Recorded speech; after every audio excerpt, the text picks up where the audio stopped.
भीड़ जो है, जो आम लोग हैं, वह अब जब देश के प्राइम मिनिस्टर ही संविधान और कानून को नहीं माने, भारत में जो डर है तरीके का, और बिहार में भी जो हालात हैं, दारू से कई करोड़ गुना ज़्यादा लोग smack, drugs, whitener, young generation जिस तरीके से लगातार। नमस्कार, आप देख रहे हैं NBC 24। मैं हूं आपके साथ मानसी। पटना से मधेपुरा जाने के क्रम में दरभंगा NH 57 स्थित पंजाबी ढाबा में प्रेस कॉन्फ्रेंस कराते जाप सुप्रीमो पप्पू यादव ने कहा है कि हमें मालूम चला है कि कुछ दिन पहले विद्यापति सेवा संस्थान के द्वारा किए गए कार्यक्रम में न्यूज कवरेज करने गए पत्रकार के ऊपर असामाजिक तत्वों के द्वारा पत्रकार पर हुए हमले को लेकर उन्होंने कहा है कि देश के चौथे स्तंभ पर हमला होना बहुत ही निंदनीय घटना है। और उन्होंने कहा है कि विद्यापति सेवा संस्थान के द्वारा इतना बड़ा कार्यक्रम के दौरान सुरक्षा व्यवस्था नहीं होने को लेकर भी उन्होंने कहा है कि अगर इस तरह की कार्यक्रम होती है तो पत्रकार की सुरक्षा करना उनका दायित्व बनता है। आपको बता दें कि वहीं उन्होंने कहा है कि अपराधी को पकड़ने के बजाय दो पत्रकार के ऊपर विश्वविद्यालय थाना के द्वारा दुर्व्यवहार किया जाता है। अपराधी को तो नहीं पकड़ते हैं, लेकिन पत्रकार को पकड़ कर अंदर डाल दिया जाता है और उन्होंने घंटों बैठाया जाता है। इस तरह का व्यवहार एक थाना प्रभारी के द्वारा अच्छा नहीं लगता है। इसको लेकर हम आगे बात करेंगे, चुप नहीं बैठेंगे। और क्या कुछ कह रहे हैं पप्पू यादव, आइए हम सुनते हैं। देखिए, दो बातें हैं।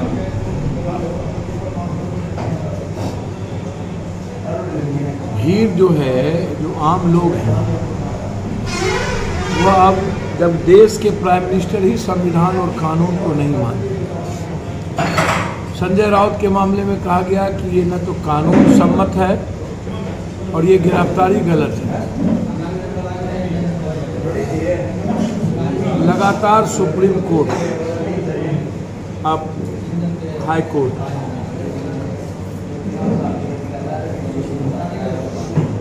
भारत में जो डर है तरीके का, और बिहार में भी जो हालात हैं, लोग दारू से कई करोड़ गुना ज़्यादा लोग smack, drugs, whitener, young generation जिस तरीके से लगातार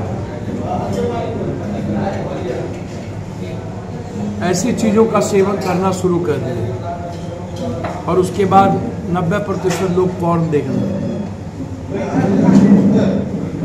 समाज में पिता भी ऐसी चीज़ों को नहीं रोक रहे हैं, परिवार को रोकने की हिम्मत नहीं है। अब जातीय उन्माद दंगा होता है, वहाँ पिता खड़े होने के बावजूद बच्चे पत्थर चलाते हैं। पहले समाज में टीचर का डर था, अब टीचर को समाज का डर है, छात्र का डर है। टीचर आने के बाद खबर होती थी एक गांव में टीचर आएगा, 40 साल पहले स्टूडेंट माँ के पल्लू में जाकर के सो जाता था। अब टीचर लाख बार सोचता है कि मैं उस गांव जाऊं कि नहीं, कहीं थप्पड़ तो ना खा जाऊं। एक तरफ माँ बाप होते हैं, भाई और एक तरफ भाई बहन होता है, भोजपुरी गीत के नंगा नाच होता है। जो हालात और माहौल है, उस परिवेश में जो बड़ी संस्थाएं हैं उसको खुद ही परहेज करने की जरूरत है। हमें ये सोच लेना पड़ेगा कि हम कितना कब प्रतिक्रिया दें, क्योंकि हमाम में सब नंगे, हर डाल पर उल्लू बैठा अंजाम में गुलिस्ता क्या होगा। बड़े मियाँ तो बड़े मियाँ, छोटे मियाँ सुभान अल्लाह। मंच हो, मंच के नीचे हो, रोपिएगा बबूल तो खाइएगा खजूर। जिस तरह के एक बगल में एक आदमी पेशाब कर रहा था तो किसी ने कहा कि यार संस्कार नहीं दिया है माँ बाप, चलते हैं इसके बाप को कहते हैं। वहां गए तो देखते हैं अरिजीत का और प्रदीप का रफी की गीत है, जब पुरानी गीतें आपको सुनने को तैयार नहीं है और आप उम्मीद कर रहे हैं आज के यूथ से कि आप बच जाइएगा। अब उम्मीद मत करिए बचने उचने की, परहेज करने की जरूरत है। समाज की यह दुर्गति हो चुकी है कि अब कोई बच्चा कोरेक्स, ड्रग्स, स्मैक्स, वेटनर्स, इन सब चीजों से बाहर नहीं है। और इन बातों को सरकार को समझनी होगी कि हम शराब की बात करते हैं, हम उसकी पॉलिसी को चेंज नहीं कर पाते। जो घटना उस दिन घटित एक पत्रकार के यहाँ जो हुई, या उसी का नतीजा है। उसके बाद में ये अलग बात है कि उस पर वहाँ पुलिस की सुरक्षा नहीं थी, वहाँ सुरक्षा होनी चाहिए थी। उसके बाद जो थाना प्रभारी का जो वहाँ के सत्यप्रकाश झा का जो आउटपुट है, जो उसका चेहरा है, वो अपने को तोप खान समझते हैं। सत्यप्रकाश झा चाहे वो कोई आंदोलनकारी हो, उस पर भी वो छात्र कोई भी छात्र को धमकी देता है और केस एफआईआर लॉन्च कर देता है। पत्रकार को बंद कर देना, स्मैकिया ने मारा या स्मैकिया ने धक्का दे दिया, हमको उस बात का दुख नहीं है। गोबर पर घी डालने से या शुगर के गुण पर बात करने की जरूरत नहीं है।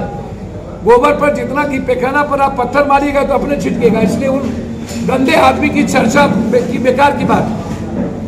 ऐसे लोगों को बहिष्कृत करने की जरूरत है। और मैं समझता हूं कि बैजू झा जी ने ऐसे लोगों के खिलाफ निंदा ही किया होगा और जिस पर घटना घटी होगी गए होंगे।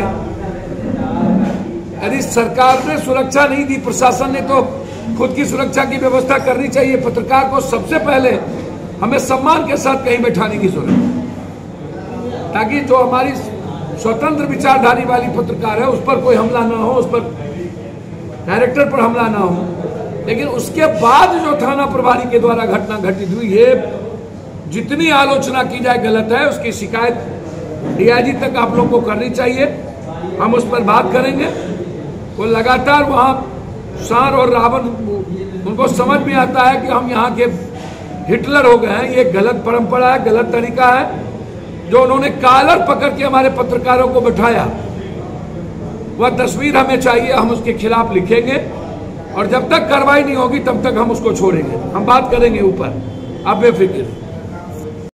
तो आपने सुना पप्पू यादव ने क्या कुछ कहा है। इसी तरह के छोटे बड़े खबरों के साथ देखते रहे NBC 24।